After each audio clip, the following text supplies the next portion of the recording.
sejam bem-vindos a mais um programa Almoçando com a Vete. No episódio de hoje nós vamos falar sobre sinomose, script de doença de sinomose. Primeiro eu vou falar para vocês o que é o script de doença, né? Mas esse é o objetivo do nosso conteúdo de hoje. Eu vou compartilhar aqui com vocês a minha tela, tá, pessoal? Bom, então a gente vai falar hoje sobre o script de doença da sinomose, né? O que é um script de doença? É a sequência, né? Toda a história natural de uma doença, onde a gente vai falar de aspectos epidemiológicos, aspectos clínicos, diagnóstico, tratamento, prognóstico e prevenção. Então, essa sequência horizontal de uma determinada doença principalmente baseada na experiência de quem está passando, na experiência de quem está atendendo, no caso, é chamada de script de doença.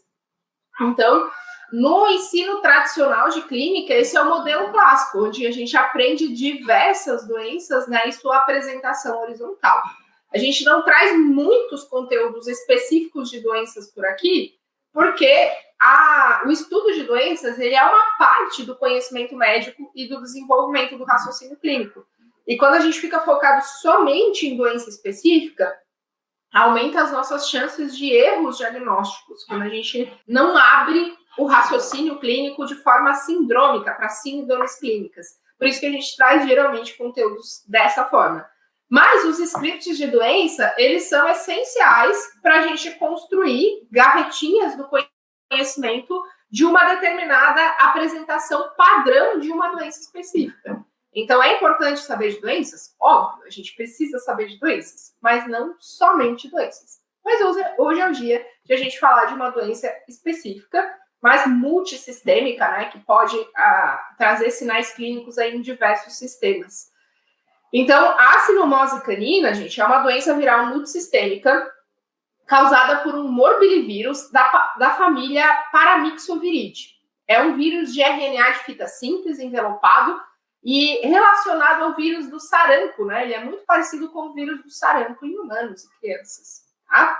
Então, essas são as características desse vírus. O vírus da sinomose, gente, ele tem uma afinidade por diferentes tipos de célula.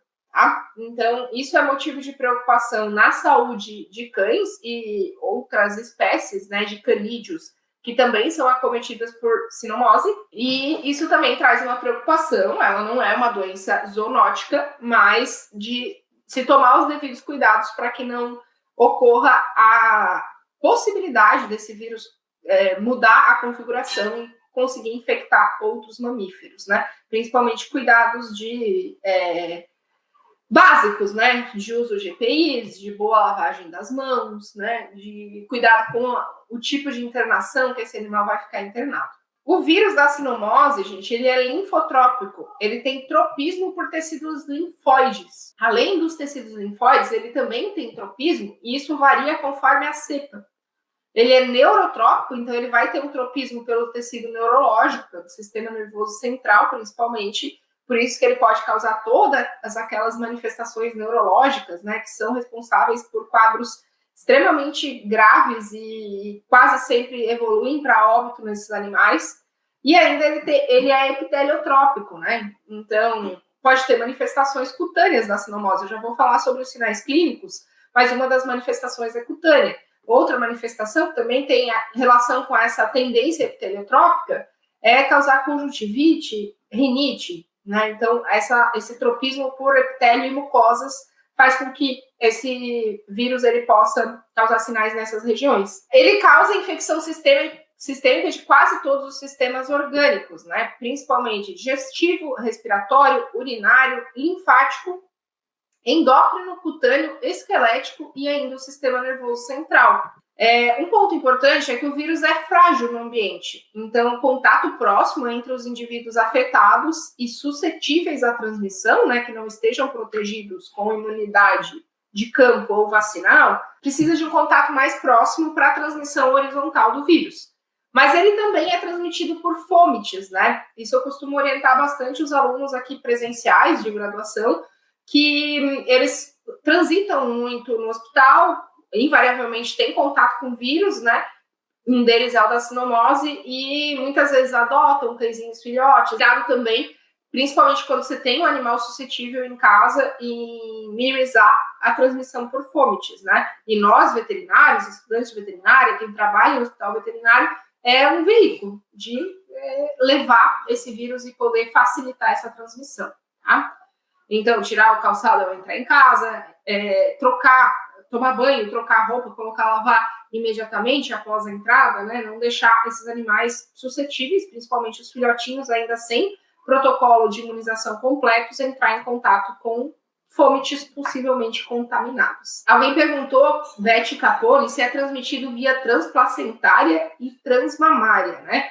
A transmissão transplacentária, ela já foi relatada em cães, tá? Transmamária, não, tá?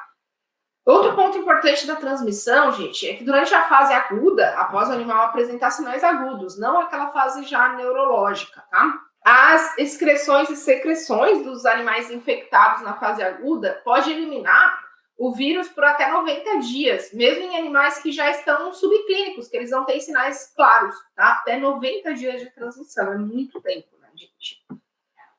Como que é a patogenia, então, gente? O vírus da sinomose canina ele é transmitido, sobretudo, por aerossóis contaminados com o vírus, tipo Covid, né?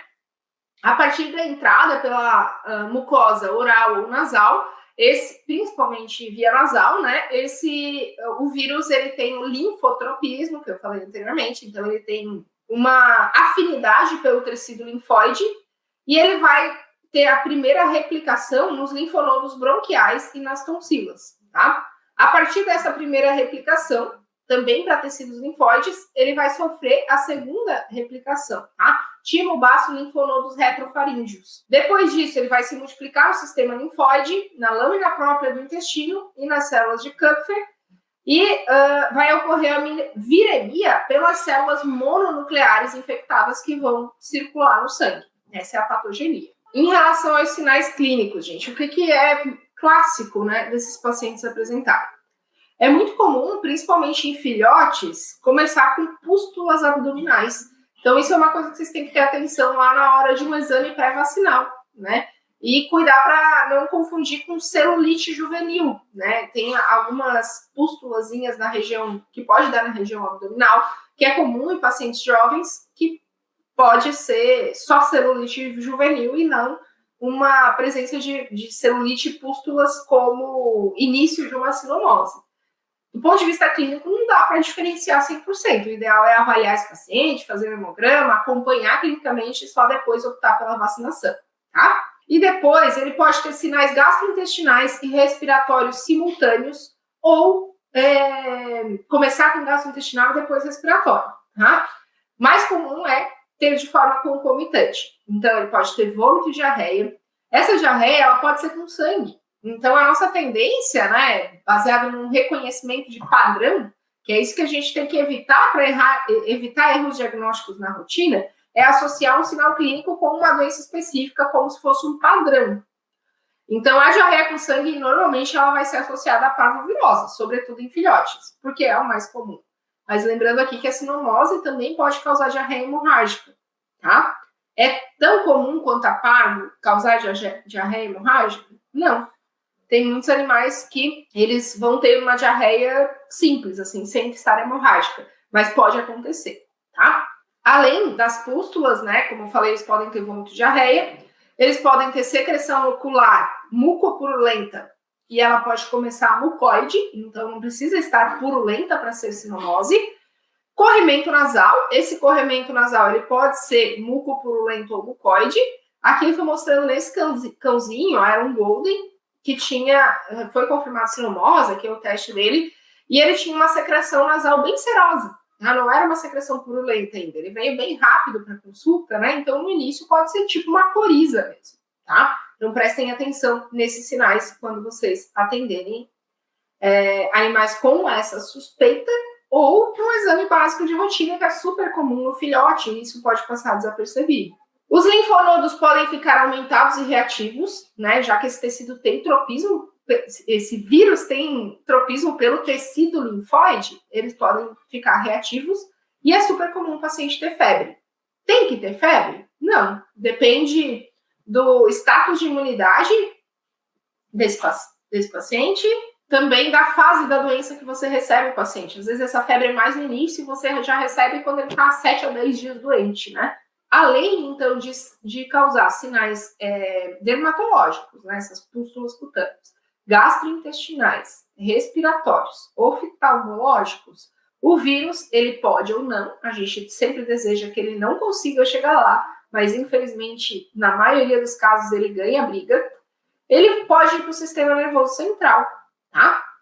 Então, no sistema nervoso central, as lesões não é totalmente conhecida o mecanismo que elas são causadas, mas todos os estudos direcionam no sentido de que o vírus ele vai se replicar nos neurônios, né, do sistema nervoso central e na glia, e lá ele vai promover uma desmielinização.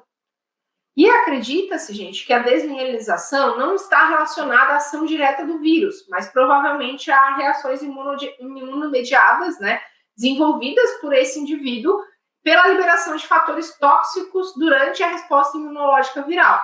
É algo bem individual. Eu já atendi situações de famílias de cães, famílias de filhotinhos, que todo mundo pegou cinomose, tá?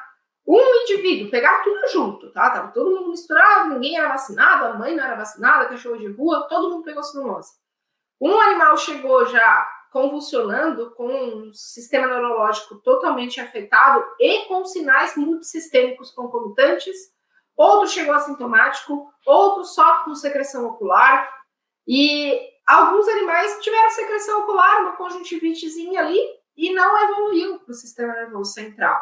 Então, essa resposta de desmielinização, ela é bastante individual e esse é um dos motivos de se acreditar que não é o vírus especificamente que causa, e sim uma resposta exacerbada do sistema imune que vai fazer com que tenha manifestações mais graves ou menos graves. Outro fator também influencia a manifestação neurológica, que é a capacidade neurotrópica do vírus. Então, quanto mais neurotrópico o vírus, maior a tendência de ele causar estrago no sistema nervoso central. Quais são os sinais neurológicos que esse animal pode ter, né? Hiperestesia, né, que é uma manifestação exacerbada de dor, às vezes um estímulo pequeno, que não é para causar muita dor, o animal tem uma resposta exacerbada, tá? Rigidez cervical, isso pode ser causado pela meningite, né, que eles podem ter de forma concomitante com a encefalite e a mielite que esse vírus pode provocar, tá? Então pode ter encefalite, meningite e mielite, inflamação em todos esses segmentos do sistema nervoso central. Muitos animais evoluem para convulsões, né, para crises epiléticas. Alguns indivíduos apresentam sinais cerebelares, né, que uma das características é alteração de marcha, como hipermetria, hipometria. Sinais vestibulares, né, eles podem ter só síndrome vestibular central como consequência do vírus da sinomose, que aí a manifestação clínica mais clássica é lateralização da cabeça, andar em círculo, o paciente não consegue ficar em estação com lateralização da cabeça, às vezes não consegue caminhar, tamanho, dificuldade de equilíbrio, né?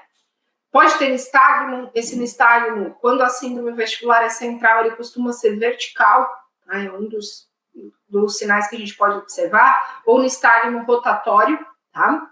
Pode ter hemiparesia, tetraparesia, paraparesia, paraplegia, tá? Todas essas condições podem estar presentes. E ainda ataxia, né? Todos esses sinais podem estar presentes. Olha só, esse cãozinho aqui, gente, eu atendi recentemente ele, ano passado, acho que foi, ele tinha somente uma paraparesia, né? Então, os membros pélvicos, ele tinha ataxia, e uma dificuldade de deambulação somente com os membros pélvicos. Ele não tinha nenhuma alteração encefálica, não tinha sinais de distúrbio vestibular, não tinha outros sinais. No exame neurológico, as alterações eram compatíveis só no membro pélvico mesmo, não tinha sinais centrais.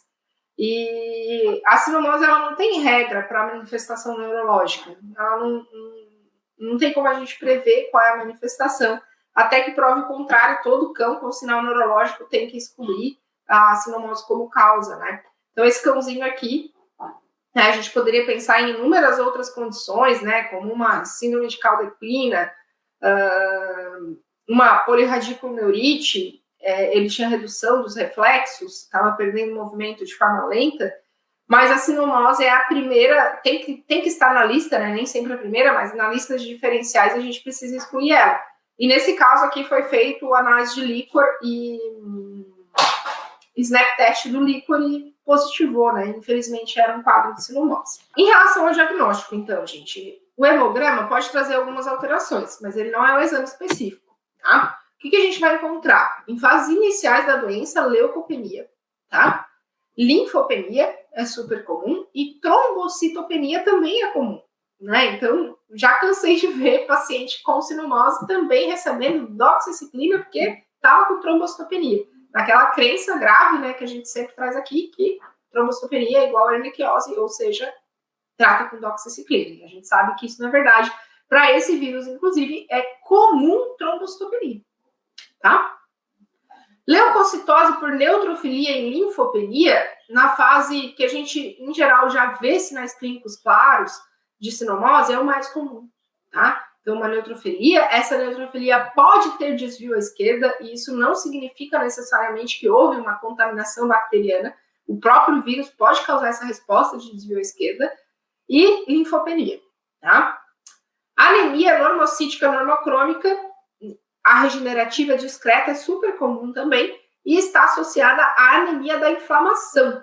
Sorologia pode ser feita para sinomose? Até pode, mas hoje em dia a gente quase nem faz, gente, porque tem PCR, tem teste rápido, então fazer sorologia demora muito para ter uma resposta e não vai mudar mais a tua conduta porque demora demais. Então, na teoria, né, para a gente não deixar faltar essa parte aqui no diagnóstico laboratorial de sinomose, um aumento de 4 vezes no título de IgG sérico de anticorpos para sinomose, 2 a 3 semanas, né, sorologia pareada, ou detecção de anticorpos IgM, confirma uma infecção recente, tá? Mas não prova uma doença clínica. Então, o animal pode ter tido contato com o vírus, formado anticorpos e vai dar positivo no teste. E vacinados vai ter interferência nesse exame. Então, é por isso que não é muito usado hoje na rotina, tá? Os títulos de anticorpos no líquor podem estar aumentados em cães com encefalite. Isso é sugestivo que a sinomose é culpada daqueles sintomas. Mas, em geral, esse animal também vai ter PCR do líquor positivo e snap test do líquor positivo, tá? Que é mais rápido e fácil de fazer, mais barato, tá? Qual é as recomendações de tratamento? Primeiro, isolar o paciente de outros, né? E tratamento de suporte básico, fluidoterapia, suporte nutricional. Na fase multissistêmica, é recomendado o uso de antimicrobianos de amplo espectro. Opções: amoxicilina com clavulato, sulfa com trimethoprim. Utilização de vitaminas, imunoestimulantes. A gente já vai falar quais, principalmente vitamina B, vitamina C, vitamina A e E. Tá? Essas são as principais aí para o paciente com sinomose. Por isso que tem aqueles combos, né, multivitamínicos que a gente acaba utilizando. Imunoestimulantes. Há controvérsias do benefício, mas tem algumas empresas aí que trazem algumas linhas que podem ajudar. Anticonvulsivantes, vai utilizar se o animal estiver convulsionando, aí não tem como fugir. Antieméticos e analgésicos. Corticoide eu por muito tempo usei. E o sentido do corticoide é que a evolução dos sinais neurológicos, acredita-se muito que é para um processo de desmielinização de fundo imunomediado. Então, a lógica de usar o corticoide seria essa, de reduzir essa manifestação de fundo imunomediado. No entanto, os ensaios clínicos que foram feitos avaliando essa estratégia não mostraram benefícios. Não morreram menos animais, a evolução não foi menor e não resolveu. Então, hoje a literatura não indica o uso de corticoides na fase neurológica, tá? Não existe mais essa recomendação, certo? Quem estiver assistindo as gravações pode deixar comentário aqui também que a gente responde depois. Beijão!